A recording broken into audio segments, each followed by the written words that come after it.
We Said It.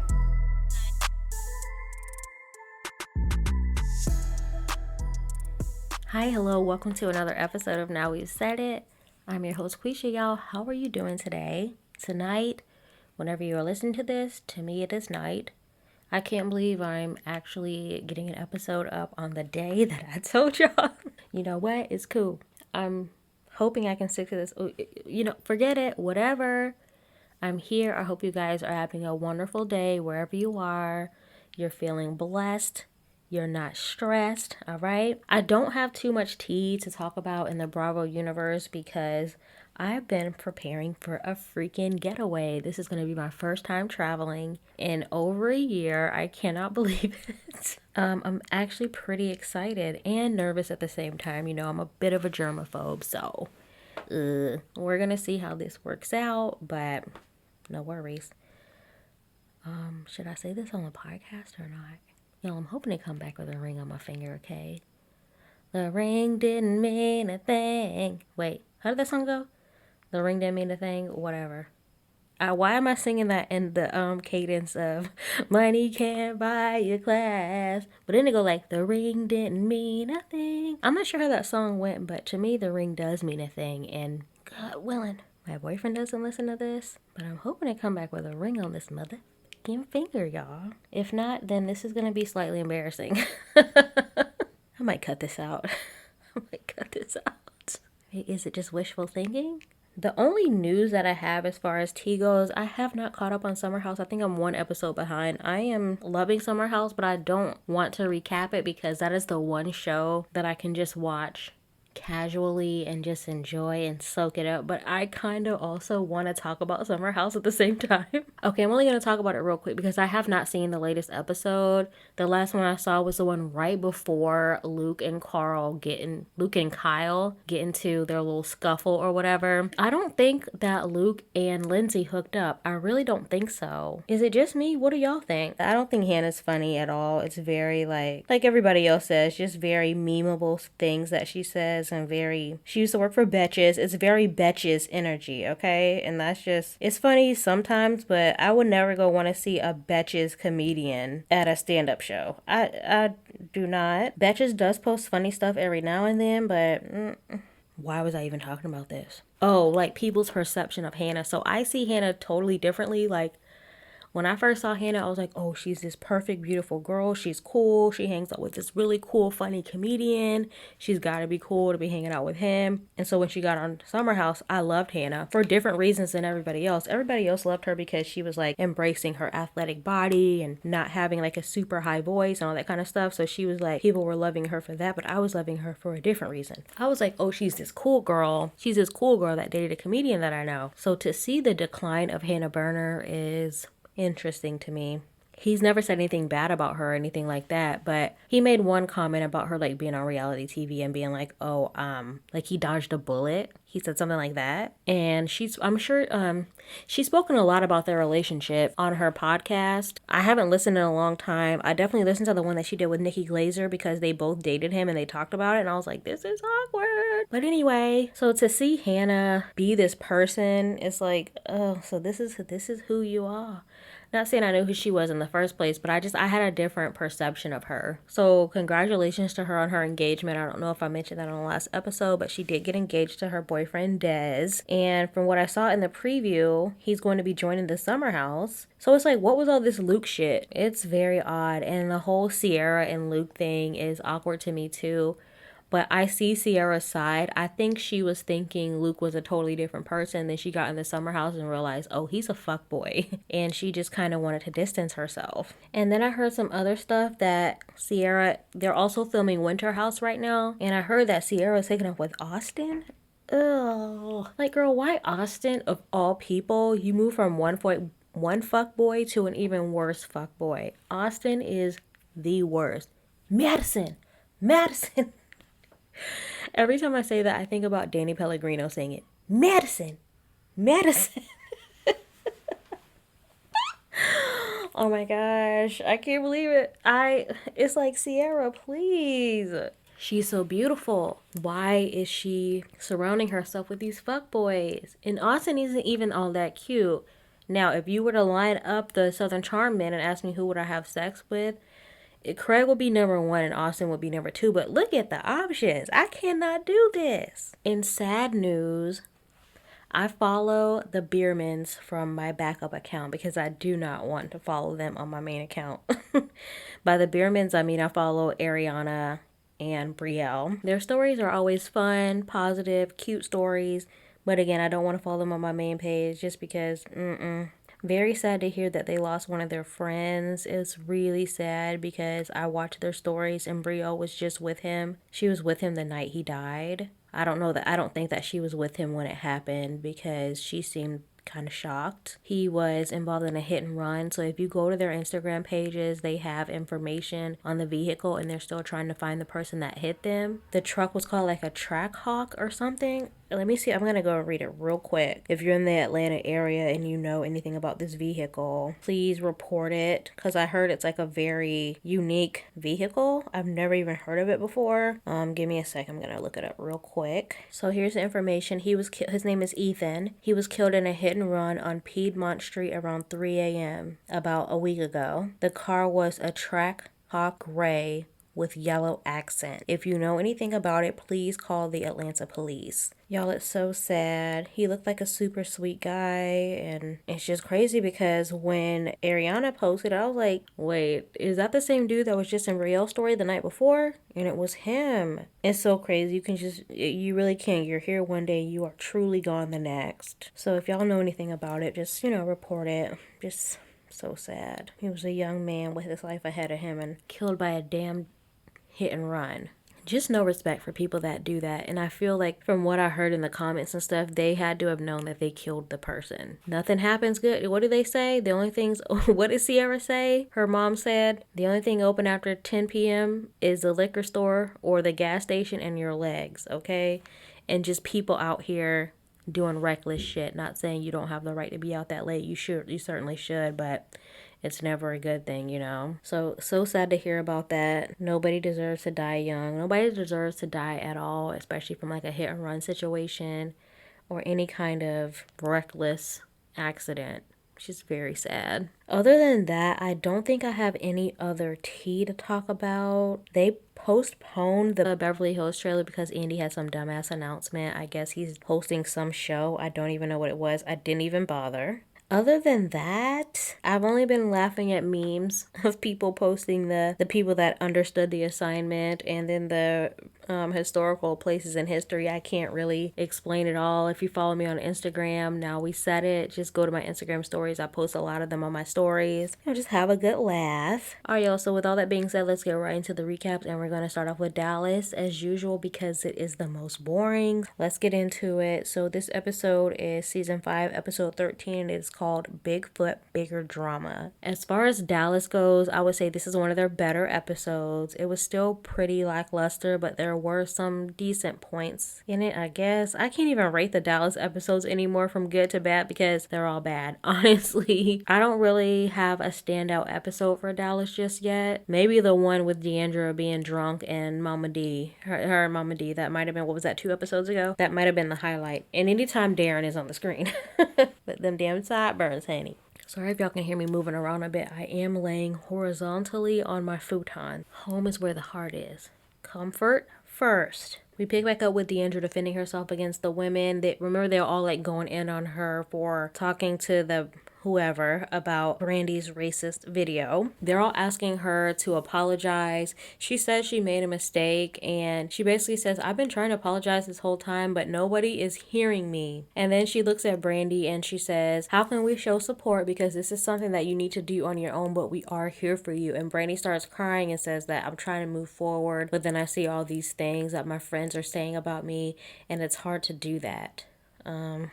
What? I'm actually glad that Brandy is gone because I'm getting sick of it. I'm getting sick of everything that has to do with Brandy. The only thing that I would like her to still be around for is so we can get to the bottom of this husband cheating situation, but she got the hell out of Dodge so she didn't have to address that. It's like, girl, the only good storyline you've had in years, one that would solidify you as a housewife for probably 2 or 3 more seasons, and you decide to dip. I didn't think they had that much money, do they? Is Brandy's husband like a Westcott? Is he Westcott adjacent? Is he like in that same vein? Because I know Stephanie's husband comes from money and Cameron's husband comes from money, but does Brandy's? Somebody let me know. Somebody let me know. Also, y'all, keep DMX in your thoughts and prayers. He's on life support and it's not looking good. Every time I say somebody let me know, that's from that song with DMX and Cisco. Somebody let me know what these bitches want from a nigga. Somebody let me know. Y'all, I say that all the time and I think about that song on a daily basis. Somebody let me know. Keep them in your prayers, y'all. It's not looking good. Oh, also before I get too far into the episode, a little bit on the gossip and tea. Oh my gosh, the Khloe Kardashian photo that has been going around. Y'all, so basically, people were saying that it was MJ that posted the photo. And then some people were saying it was an assistant. So I'm not sure who exactly posted the photo, but there's a photo going around of Khloe Kardashian, unedited and everything. And she still looks amazing in the photo. It's not like the angles that she's always giving, and it's not photoshopped at all. So she's been reaching out to all of the Instagram pages and bloggers to take down the photo, but baby, it is too late. It has hit the internet, okay? And then she got on live yesterday with her and Kim, like showing off her body on live, and then she posted like a video, but it was, even that was altered. So it's like, even though you're posting your quote unquote natural body unedited, this video's even edited. You can see how her body moves, the divots and the lines move in the video. It's like, girl, what's going on? And I feel bad for Khloe because she basically put out a message saying, I've been criticized. I've been bullied for how I look for all these years. And for y'all to constantly criticize me, I'm only human and blah, blah, blah. I only want to be shown a certain way. And then you put out a video of you showing yourself, and even that's still edited. So it's like, why did you have to say anything at all?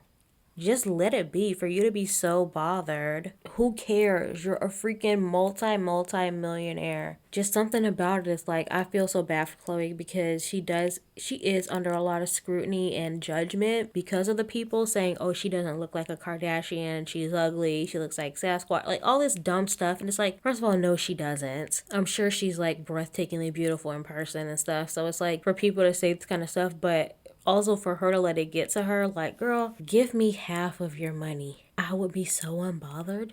I would get all the fucking surgeries I want, okay? It's like, girl, I don't care what.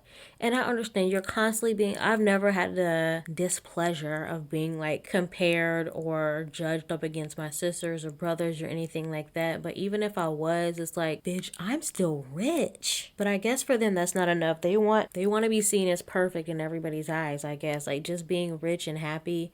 Maybe she's not happy. Maybe that's the issue. Being rich and successful is not enough for them. They want to be like, and she's so perfect too, but it's like, no, you're not, because even after you Photoshop all those pictures that go up online, you still have to look at your real body in the mirror. So why not just post your real body and let it be what it's gonna be and say, fuck the haters, bitch, I'm a Kardashian, I am rich. Child, that's all I'm gonna say. I'm gonna go ahead and move on. I don't even forget where I was. But anyway, basically Deandra and Brandy apologize. Deandra apologizes to Brandy. She says it wasn't her intention. And Deandra says she's proud of herself with the way that she's handled the situation, because usually she'd like go crazy and flip out. But thanks to Darren, she's not doing that. Are you sure it's Darren? Are you sure?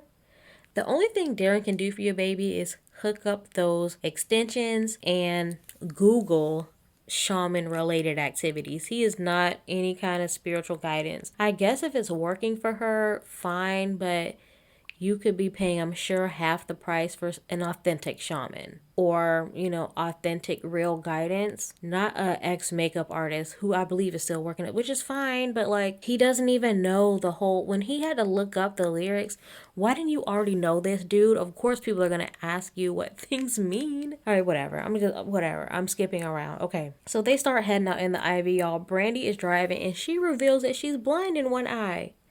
How is she driving the RV?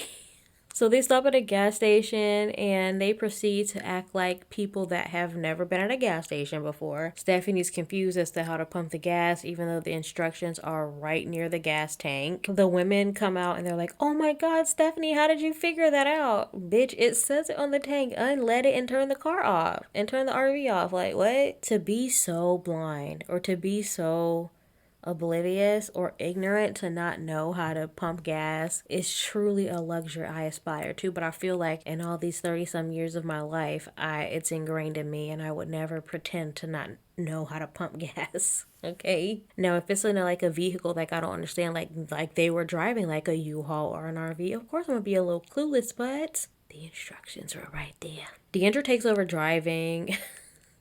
And in her confessional, she goes, oh, yeah, I can drive everything. I can drive ATVs. I can drive a horse. I can drive a motorcycle, da da da, and proceeds to drive off and rattle and shake this RV within an inch of its life. Everybody is going all over the place. They're screaming.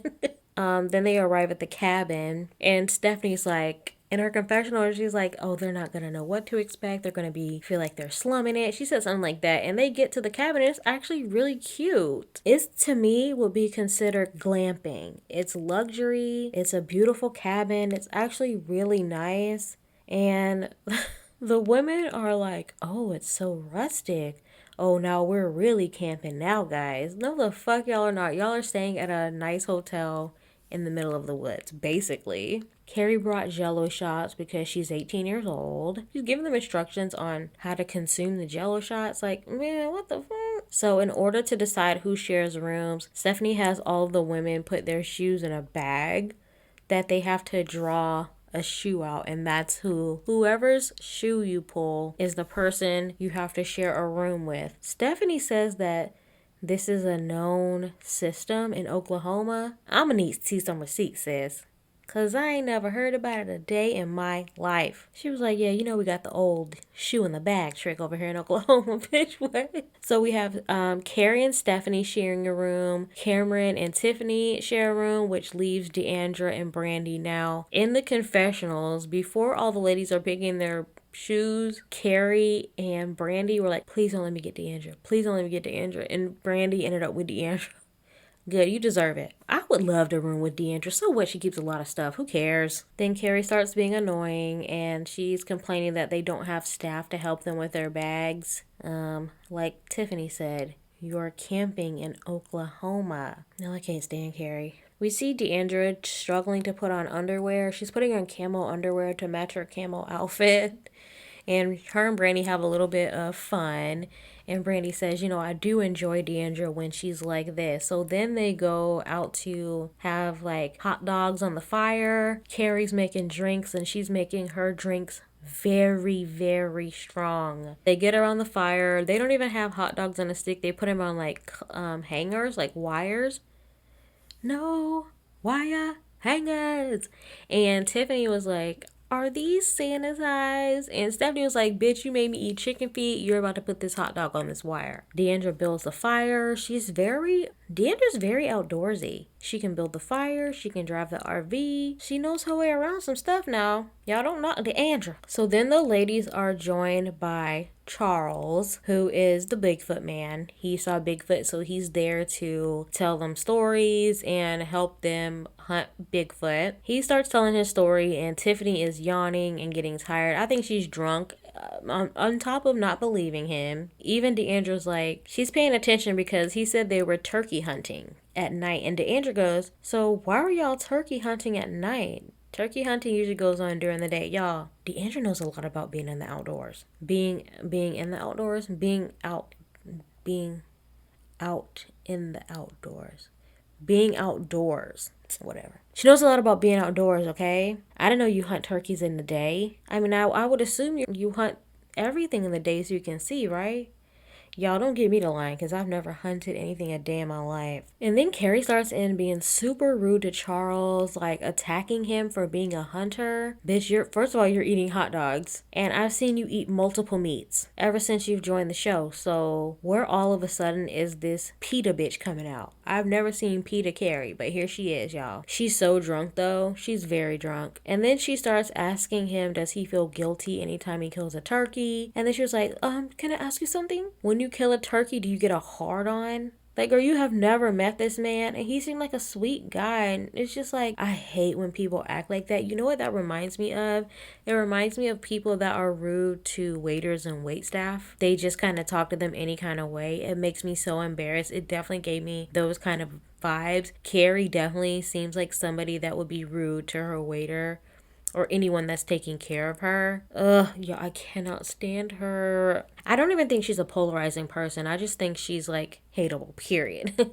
There's no other way. So it's like 1 a.m. and they start going Bigfoot hunting. Mind you, they have a whole damn camera crew and all these damn lights around them. So what exactly are they going to find? I don't know. Somehow Carrie finds a machete and she starts wielding it around like a real asshole. And Stephanie and Charles are like, bitch, put down the machete. She's trying to do all this like, she's wielding this machete. She's moving it all around. And Stephanie's telling her, like, why are you being like this? Give him the knife.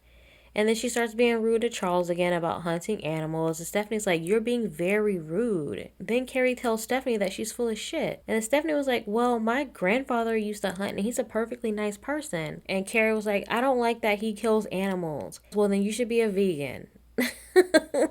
And then they cut to, what was it, 30 minutes earlier when Carrie was scarfing down that damn hot dog. And then as Charles is leaving, they're wrapping things up. The ladies are saying goodbye to him and Carrie goes, you have a very small penis. Like, and he's just standing there like, okay. Yo, I felt so bad for him. Even the women were like, what the actual fuck? Stephanie's face, she looks mortified. Do y'all think Carrie really is like this? I think she is because she was like that last season too. I was going to say, is it for storyline? But I don't even think so. I don't even think she's doing this for storyline. I think she's just legitimately a real asshole. So it's the next day and Stephanie is making Dr. Pepper biscuits. And she says it again. Oh yeah, this is the thing that goes down in Oklahoma. My mom used to make these. This is an Oklahoma thing. Like, there's a lot of things that she says goes down in Oklahoma that I'm not sure is true. I need to talk to somebody else from Oklahoma and be like, hey, did y'all put shoes in a bag? Did y'all make Dr. Pepper biscuits? Did I say Dr. Pepper wings? I feel like I said Dr. Pepper wings.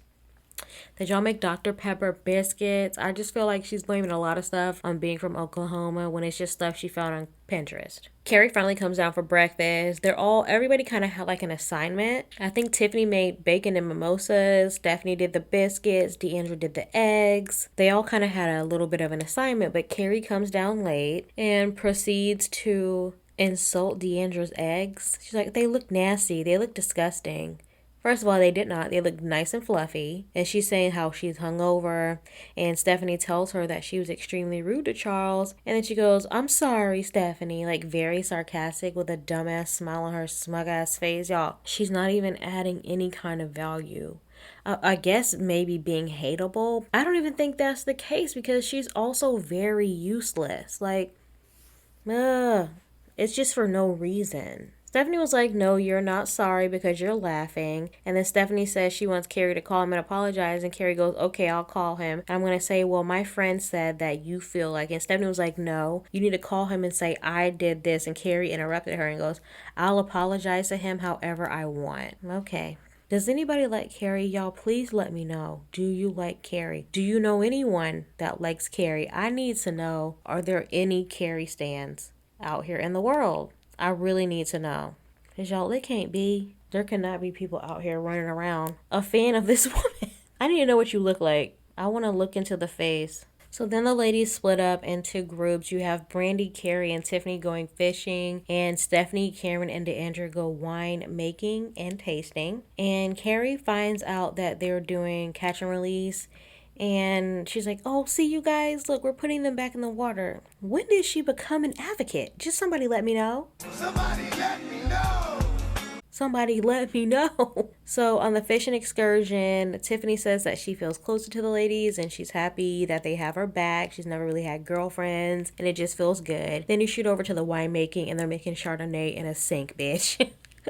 And they start talking about Carrie, and Deandra says she does not take responsibility for her issues. And she's like, listen, I've been trying to tell y'all this whole damn time, but nobody has been seeing my side of everything. And everybody was like, or Cameron and Stephanie was like, you're right. Especially Cameron, she was like, I didn't see, but now I do. And Stephanie was like, yeah, you're right. And Stephanie was like, I feel like we've been enabling her because I laugh at her a lot and I make her feel like it's okay, but it's really not.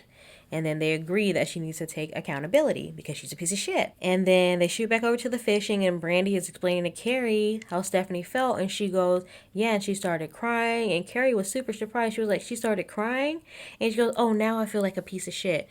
Now you feel like a piece of shit? Well, at least you do, because girl. And then she goes, oh, I learned my lesson and I'll try to be more aware. And then they get back to the house and they prepare for a relay race that Stephanie has organized. But before that, Carrie apologizes to Deandra for insulting her ex. She's like, I shouldn't have said that about your ex. I'm really sorry. And Deandra's like, yeah, you didn't even taste them. And then she pulls Stephanie to the side and she starts crying and they apologize. And that's where the episode wraps up. So next week we have the redneck relay and we see Charles returning and Carrie looking nervous. Deandra is contacted by her stepmother and then we see Tiffany having a talk with her mother about improving their relationship. So looks like a very boring episode. Not surprised at all. So that's Dallas. Let's move on to Atlanta, baby. You already know. I would honestly consider this a filler episode as well, but it was still good. Yeah, hold on, let me adjust my body and refresh my drink. Are any other podcasters listening? How do y'all record? Do you sit up at a table or a desk? What do you do? Right now, I've been on my futon a lot lately. It seems to be the most comfortable for me because I can be under my heating pad, which is so crazy because I've just been listening to Ryan Bailey. So bad is good with Ryan Bailey. Love me some Ryan. He seems to have recently discovered a heating pad. Y'all, I'm dropping everything. He seems to have recently discovered a heating pad, what it's like, and he goes, oh, my ex-girlfriend or whoever used to have a heating pad, and he never understood why. Bitch, what? Anybody with a period or a very crampy uterus should definitely own a heating pad. And if you really know what's up, you should get an electric one that you can plug up, that you don't have to keep putting in the damn microwave, child. They're under $20 on Amazon. Don't say I never told you nothing. For my drink tonight, I'm drinking a blackberry Spindrift. Very refreshing, very refreshing. Again, if anyone cares, my favorite flavors are pineapple. In this part, this is the order: pineapple, lemon, grapefruit, blackberry. I don't really fuck with the other flavors like that. All right, let's talk about Atlanta. I hate to say this, but Marlo was not my favorite in this episode. So we pick back up with footage of Hurricane Zeta warnings. And then we show the ladies all getting on a bus, headed over for a surprise hosted by Drew. Portia and Marlo on the bus are talking about how they thought they were tired from their conversation, but it was actually from the dance class. And Cynthia was like, wait a minute, why would y'all be exhausted from your conversation? Portia says that they just had to tie up some loose ends. Okay, I'm going to say whose side I am. Whose side I'm on once we get to the end of this because, y'all is crazy. So then the ladies, they meet at a kitchen and we find out they are at Big Frida's kitchen. Yeah, baby. If y'all don't know Big Frida, turn this podcast off and Google her, all right? The queen of bounce, bitch. Bounce that. Twerk that. Oh my gosh. All right. So Drew says that Big Frida is friends with her cousin, so that's how she got the hookup. I think she said her cousin does Frida's makeup or something like that. Yeah, I was half watching, to be honest. So they are making booty popping potatoes, baby, and margaritas, and it looks like some sort of gumbo or something. They're making the food and they break out in a little twerk. LaToya was not even really featured in this episode, like maybe towards the end. She got maybe like a minute total of screen time. I noticed during the Big Frida event, she wasn't really dancing or participating. Her energy was so off on this trip. Okay, I understand like you and Drew might have a little bit of a thing, but even Portia and Kenya are putting aside whatever they have going on to have fun and dance and twerk. Now, they're not really talking to each other and being friends, but they're doing a little bit more than LaToya is. Like, LaToya was such a freaking bummer. It's like, bitch, maybe you should have a few drinks. God damn. If this is what you're like when you don't drink, drink, then get the hell off the show, because when you do drink, you're hateable, but when you don't drink, you're very, very dry, bitch. So then they start like moving around to like the eating area. So then left in the kitchen is Candy, Marlo, and Kenya. Candy asked a simple question. Like, so what was the whole conversation about with you and Portia? Now, if you ask me, I don't think Kenya should have been present for this conversation, okay? It should have been between Candy and Marlo, but Candy was there. She seemed all too pleased to be getting that tea. And Marlo tells them what she said to Portia, how she asked her if, did you sleep with Bolo, yes or no? And then Marlo was like, Portia said no. And Kenya jumps in and was like, that's a lie. Candy put it best in her confessional. She was like, Kenya and Marlo are acting like Portia is their girlfriend. It was like, leave her alone. Like, what do you care? Then they shoot back to the conversation and Kenya was like, it was definitely Portia and I'm not the only one that thinks that. And Marlo goes, so what do you think, Candy? Candy is trying her best not to snitch on Portia, y'all, which really tells a lot because Candy and Portia have been through in their friendship. Like, I'm so surprised that Candy and Portia are such good friends. I'm going to talk about this a little bit more when we get later on in the episode. But to see where they have come from, Portia high-key accusing Candy of trying to drug and rape her, to them being this good of friends right now, and for Candy not wanting to get involved in throwing Portia under the bus is like, yo, it's really mature and it's really respectable of Candy to not really want to get involved, because Marlo asked her, she was like, so Candy, what do you think? Like, do you think that she had sex with Bolo? Candy rolled her eyes and she was like, it's really none of my business. And Marlo asked Candy, she was like, I'm just asking you yes or no. And Candy goes, I'm not saying anything. And Marlo goes, okay, so you're pleading the fifth. It's like Candy really is trying her best not to say anything, and I don't blame her because she's right. It's none of my fucking business. Like, for this to be dragged on for all these damn episodes is like, first of all, Kenya is loving it, but it's also like, what if this was you and you had sex with a stripper and you were made to feel embarrassed about it? I don't think Portia, y'all, I've said this so many times, but I don't think Portia would be embarrassed about it if Kenya wouldn't be like making it to be such a big deal. But because it is Portia and Kenya hates her, Kenya is trying her damnedest to embarrass Portia for getting involved with the stripper, when it's like, bitch, who cares? Portia is single. She can have sex with whoever she wants. But y'all, Kenya ain't gonna let it go. Kenya San Diego, bitch. Candy says, I don't even feel like Portia needs to speak on this. Basically, and then they shoot over to Marlo in a confessional, and it really does look like Kenya got to her head, because Marlo was saying in her confessional, she was like, Portia should have come to her and told her the truth. Like, if she was my real friend, she would tell me everything, when instead she's like making me look bad. And then she said, Portia is lying and it's making her look guilty. We were rooting for you. So then they sit down to their food and Marlo asks Frida Chow. In the most obvious hypothetical, quote unquote, she was like, Frida, can I ask you a question? Frida's like, yeah, baby. She was like, I have these two friends. They don't really like each other. Basically telling the whole story. One of them has become my friend again, but I don't really know how to like navigate this friendship. Portia is, now listen, Marlo had been going on for a minute about this story. I don't know if Portia wasn't paying attention or what was going on, because it took Portia such a long time to realize that Marlo was talking about her situation with Kenya. It actually took quite a minute. I don't know, bitch. Did you get them Blues Clues? It was so many paw prints left throughout that conversation. Frida said, Marlo's like, what do? I feel like I'm torn in the middle. Frida was like, I don't like confrontation, so I would just walk away. Marlo was like, oh, so you're saying I should just leave it alone? And Frida was like, yeah. And then Portia was like, hold on a minute. Y'all, I swear, I feel like they were talking for like 10 to 15 minutes. And Portia had no clue. She had no clue. Portia was like, wait a minute, you're talking about me. And then Portia was like, wait a minute, we just talked about this. Why are you bringing this up? And Marlo goes, I'm just bringing it up because I want to get some like clarification. And Portia was like, now I feel awkward. And Kenya goes, I didn't accuse anybody of anything. And then Candy jumps in and says, this has nothing to do with you. And then in her confessional, Candy was like, Marlo put herself in the middle unnecessarily. Yes. And then Kenya gets upset because Marlo is bringing Frida into it.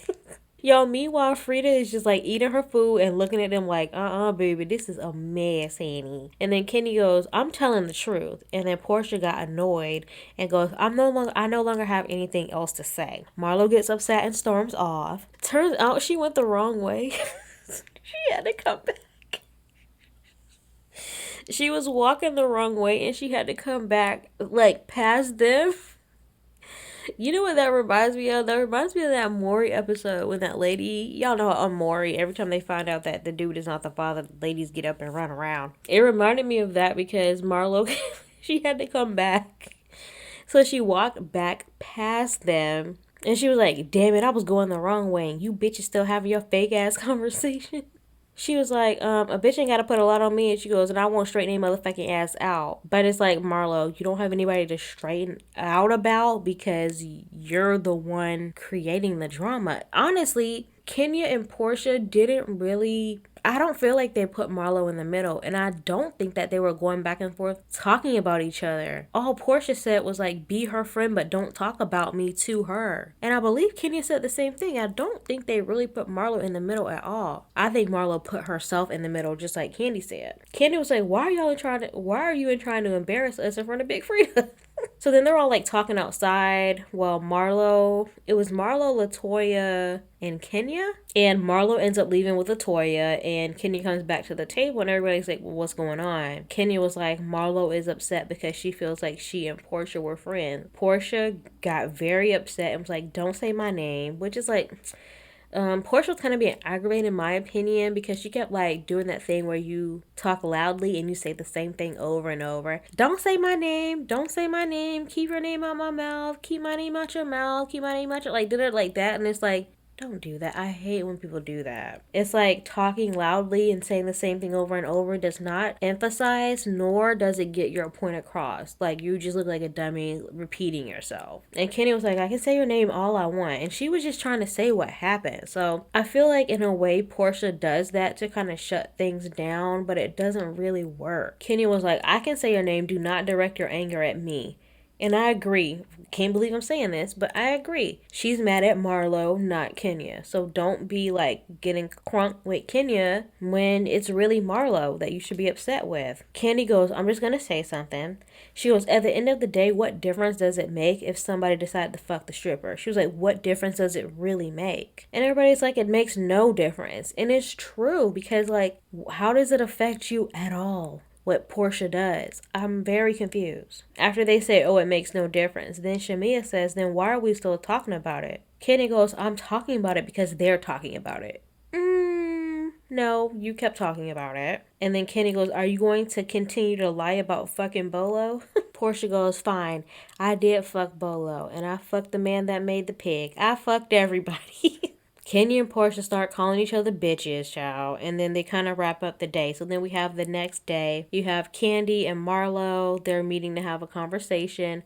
Marlo says she wants to hear the truth. And Candy says she gave you an answer and you didn't want to hear it. And then, Candy says Portia gave you an answer you didn't want to hear it. And Candy gave you an answer and you didn't want to hear it. And Marlo says, yeah, but they gave me different answers. And Candy says, well, just leave it alone. It's not your pussy. It doesn't affect you, which is true. And Marlo goes, I feel like you know exactly what happened and you're not saying anything. And then Marlo says in her confessional, Candy heard something because Candy was in the next room. Then she asks Candy again, do you feel like Portia is a liar? Candy says, I'll say in our past history, yes, I've known her to tell lies before. Speaking on when Portia accused Candy of drugging and attempting to rape her. So Candy said, I'm not going to put it past her to lie. Candy knows what happened with Portia and Bolo, but she's not directly saying it, and she shouldn't. Like she said, it has nothing to do with her. So then we have LaToya joining Kenya in her room, and LaToya reveals that Portia left. Bitch. Then we see Drew going into Cynthia's room. We shoot back over to LaToya and Kenya. LaToya's joking, saying, oh, she left Shamia. Kenya does the loudest, most inauthentic cackle forced I have ever seen.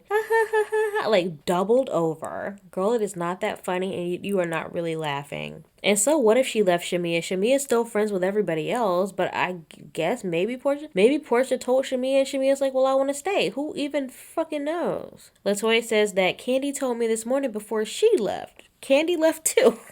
Bitch, what? And then they show footage of Candy and Latoya talking. And Candy basically said she had to leave before the storm because she had like an early morning call and she didn't want to be caught up in the storm. Then Kenya was saying she's upset that Candy didn't say she left, which I agree with. Like, I understand why Portia left and didn't tell anybody where she told Candy. Y'all, very interesting. Because I noticed Cynthia seemed surprised too. Like, why wouldn't Portia tell Cynthia? Like, again, Portia and Candy. Portia's treating Candy like she didn't accuse her of rape a couple of years ago. I'm just saying. So then they all meet in one room, I think, or they all meet except for Drew and somebody, whatever. You have Marlo, Cynthia, and somebody else in one room, whatever. And Marlo, they're trying to talk to Marlo about what happened the night before. And Marlo says she blames it on the Patron. And then they show a scene that we didn't see of Marlo taking a picture of all the girls with Big Frida. She's like, come on, ladies, smile for the picture. Come on, fakers. Get all the fakes in one photo. Smile, fake bitches. Y'all, it was too much. So then the power goes out, and y'all, what did I say in the last podcast? I respect a woman that brings her own candles. The power goes out, and you have Drew and Shamia. Oh yeah, wait, they do show Shamia talking to Drew about the candles, and then they show Shamia packing, but whatever. You have Drew and Shamia. Drew was like, dang, I was just supposed to charge my phone too. Another pet peeve of mine, y'all, I do not let my phone fall below 50%. I'm one of those people. I do not like an uncharged phone, honey. Because just like this, what if you're in a situation where the power goes out and your damn phone's on 10%? Like, just very reckless and irresponsible. But speaking of the candles, Drew goes, oh, thank God I always bring candles. Like, I have candles. They show them all packing in the dark and they head home. Before they leave, when the power goes out, Kenya is in a confessional and she was like, see, now the ladies had a great time in South Carolina, but see, Drew, this just isn't gonna cut it. Like Drew's responsible for the power going out because of the damn hurricane. Kenya, bye, bitch. Now back in Atlanta, they show the montage of people doing shit. It's very boring. They show footage of Biden winning the election. Kamala, congratulations, y'all. And then Portia comes to Lake Bailey. She and Cynthia are having a cheers to celebrate. And they talk about New Orleans. And Portia said she just felt like she had to remove herself. Like she had to get out of there. Cynthia was like, you could have told me, child. Portia said she's pretty much done with Marlo because now she's seeing who Marlo really is. And she was like, I've seen Marlo behave like this in other friendships, but I kind of looked the other way. But now that's happening to me, I realize that this is who Marlo is. Y'all, why is Cynthia's pop socket, what do you call it, pop socket? Why is her pop socket top still missing? Cynthia, yellow pop socket is $10, okay? Like, Cynthia, please. Then we have Candy and Todd there at the opening of their restaurant. Bar? Anyway, it's called Blazed, which is cute after Baby Blaze. Yeah, I don't know if it's a restaurant or a bar, whatever, but it's really pretty. You have Drew and Ralph arriving. Cynthia, Portia pulls up. Y'all, Mama Joyce is there in a new wig. You got the old lady gang there. Shamia, Kenya, Marlo. Y'all, as Marlo walks in, she speaks to everybody, but Portia is not speaking back, honey. Being very phony, talking to everybody. Marlo's just like being very phony, trying to talk to everybody, don't fuck with her. Portia was like, no ma'am. And that is where the episode ends. So next week we see Portia and Marlo getting into it some more. She accuses Marlo about lying about getting lipo. So back in New Orleans, Marlo kept saying her back was killing her. Her back was hurting too much. She couldn't really move around too much. But Portia and Shamia say she got lipo, y'all. And they have proof. Apparently, allegedly, she got lipo a couple of days before she went to New Orleans. I don't know how people have lipo and just be out and about. That's not something you can quickly recover from. Lipo is like, I'm telling you, it's no joke, all right? Then we see Drew getting into it with Latoya about some religious, I'm not even sure. It was very religious based. And Latoya storms out. I can't really tell what it was about. I guess we'll find out next week. I always feel like when the previews are this short that it means it's not really going to be a good episode. I don't know. Y'all let me know, child. What did y'all think about Atlanta? It was decent. A lot of arguing for sure. But I don't know. How many more episodes do we have? I'm ready for the reunion, y'all. Anyway, y'all, let's go to Jersey. So this is Jersey, season 11, episode 8 is called Memorial Mayhem. I don't know how I feel about this episode. It felt like filler to me. Honestly, it felt like a filler episode. I'm going to go ahead and give that to Jersey, though, because every other episode has been really good, in my opinion. Not saying this episode was bad, but it definitely felt like a bit of a filler episode to me. First of all, I just noticed in the opening credits that they aren't holding anything. Yo, have they ever held anything in Jersey? Question mark. I'm definitely going to research this and I'll talk about it in my next episode because I felt like they were holding something up in Jersey before. What would they hold anyway? I'm gonna leave that open. Okay, I'm not even gonna say nothing. But shovels. So they're all getting ready for a group dinner. I notice every time they say the word embarrassed, they say it in a very specific way. You're embarrassing. I'm embarrassed. You're embarrassing me. They get to dinner, and due to COVID, they split up the table. So basically the men are at one table and the women are at another table. At the guys' table, they're just like shooting the shit. And Evan looks slightly on guard, but I noticed it never really came up again in the episode. Maybe that was just something that I noticed, but he looked a little uncomfortable. I feel like he might be a little bit nervous around the guys because he knows that they were kind of talking about him at the guys' night. I feel like he's going to be at odds, especially after watching the show. He might feel a little bit like an outsider. He might have felt like that before, though. Oh, Evan. What are their names? The Goldschneiders? They kind of rub me. They kind of seem a little awkward. So then they start kind of like having a cute little banter across the tables. Melissa gets into a little bit of an argument with Joe. Basically, she says she's independent. Melissa says something about being independent, and then Joe Gorga pipes up and goes, oh yeah, like she's a flirt, like just like she was at Lake George. I'm not sure what's going on. Yeah, hold on. My notes are all over the place. When you do talk to text and then you try to read it back, y'all, it is truly a disaster. Melissa says something about being independent, and then Joe says something about, oh, she's so flirty. That's how she was at Lake George, I guess. And then they tell Joe that they were just kidding. And he goes, oh, it had to have some sort of light to it. Teresa goes, it was a joke, like funny, ha ha. Which is a throwback to a reunion when she tried to explain a joke to us. Okay, girl. So there's some tension between Melissa and Joe, y'all. I'm trying to decide if it's real or not. I can see how there's some basis to it being real, but the way that it came up just seemed very inorganic. I don't know. It's just, I'm kind of side-eyeing it a little bit. I'm side-eyeing it a little bit. Then the women start giving Teresa dating advice. Melissa says, I know you're independent, but remember what it's like to have a man around. Basically saying you have to stroke the male ego and to make them feel like you need them. Dolores goes, pay attention to red flags. Are you talking to yourself? DELORE?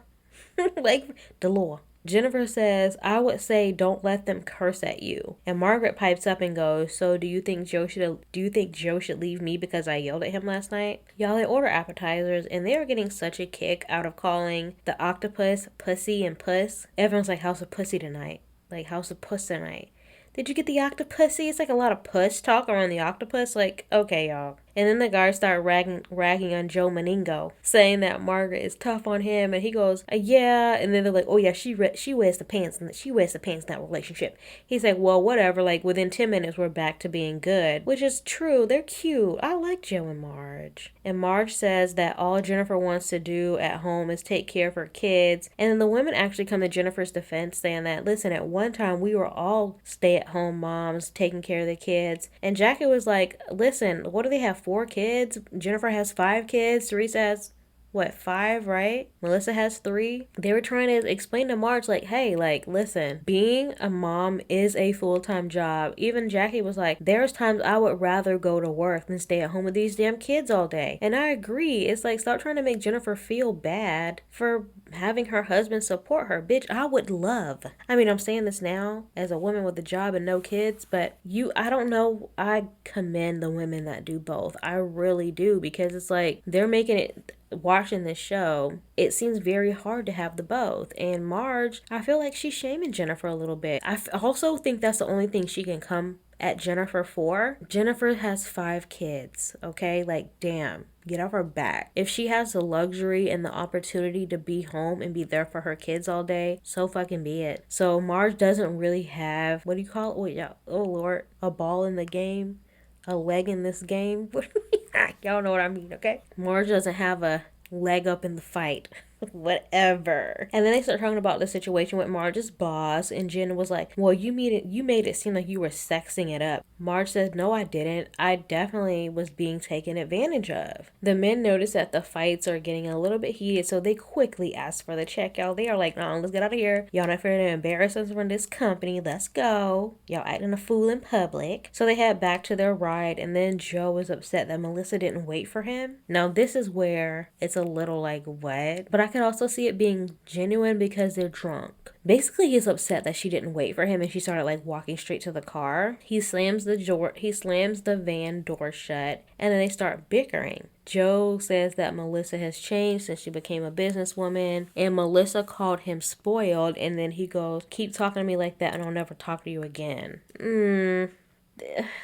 Some of it seemed fake and some of it seemed real, honestly. So then he jumped out of the car when they got to the house. He goes, look, I'll do what you did to me. Look. He just like walked it. And she's like, okay, fucking bye. Like, what do you want me to do? She gets out of the car and she's like, I'm sorry, I'll never walk in front of you again.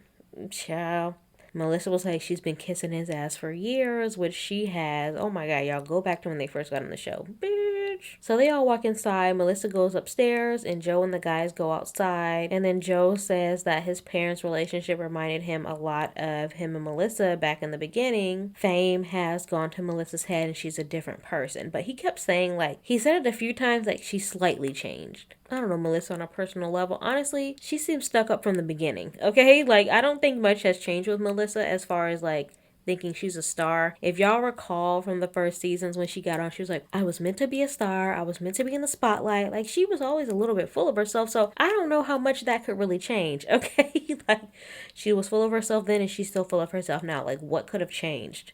The fact that she's actually, like, it's kind of, like, legitimate and she's actually getting work, I guess. And Melissa was like, and in the beginning, since she grew up seeing her father cheat and not be home a lot, she thought in the beginning when she got with Joe that he was the perfect man because he always wanted her around. You know, it was completely opposite from her father who was sneaking and cheating. For Joe to want her around all the time, she was like, this is amazing, this is perfect. But then she started getting famous from the show and green with envy, whatever that envy. I don't know how successful envy is, but it seems to be going, whatever. Either way, she gets speaking engagements. She's a housewife. She gets noticed, like she gets be invited to events and stuff. So she was like, I'm not home as much anymore, but also their kids are older, but also Joe's not used to that. He literally wanted her home all day, barefoot in the kitchen. And she's not doing that no more, and he's not feeling it. Now, this is the part of their relationship that I feel might be true. This whole fight situation seems a little bit fabricated, but I think what lies beneath is real. Y'all, let me know what y'all think. I'll tell you what I'm thinking. I'm thinking the whole time Teresa is watching this back, like in real time, and she's loving it. Teresa wants nothing more to be married to Joe herself. Teresa wants to marry her brother, y'all.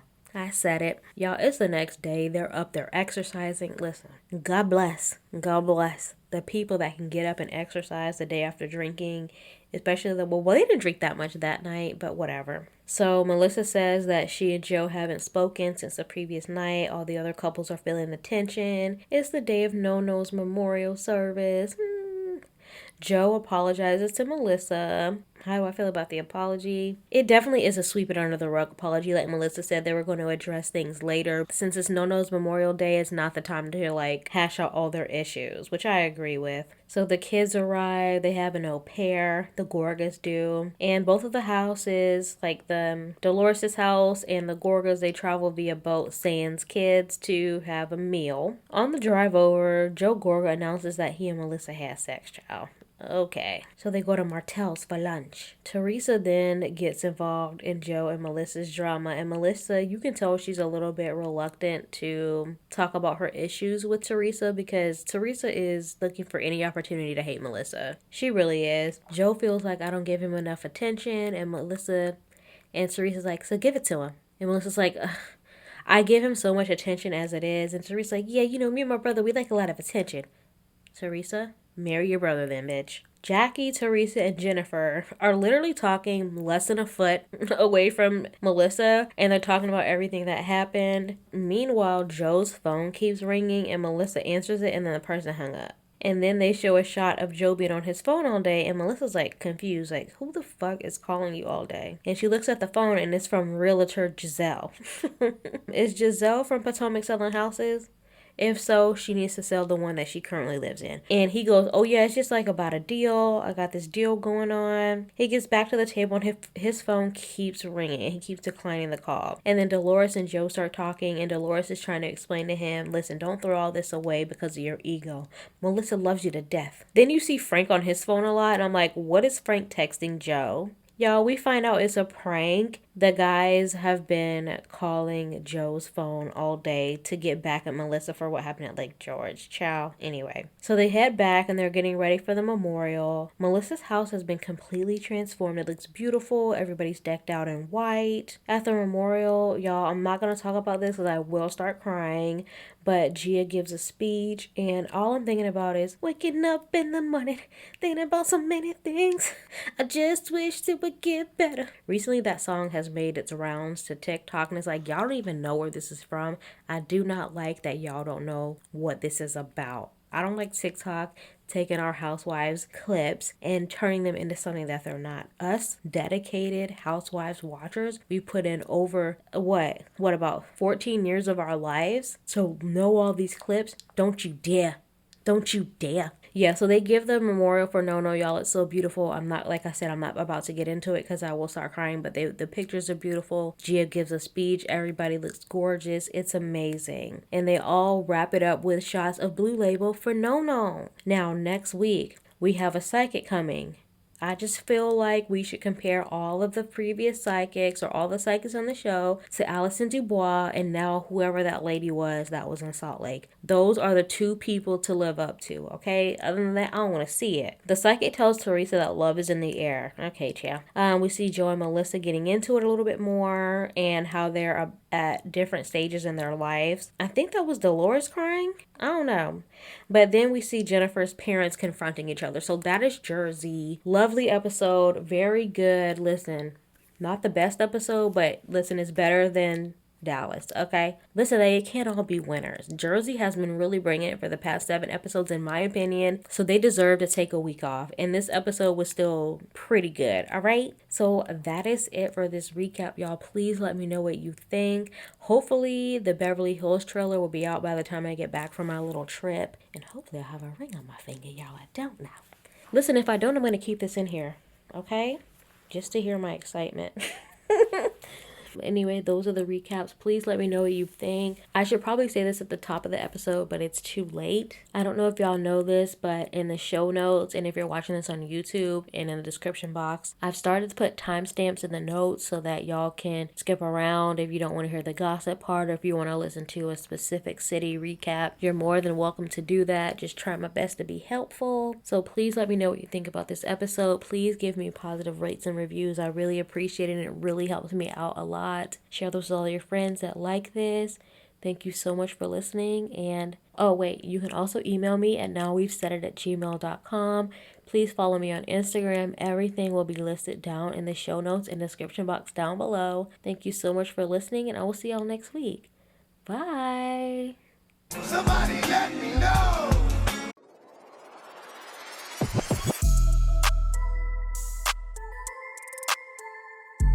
But now we said it.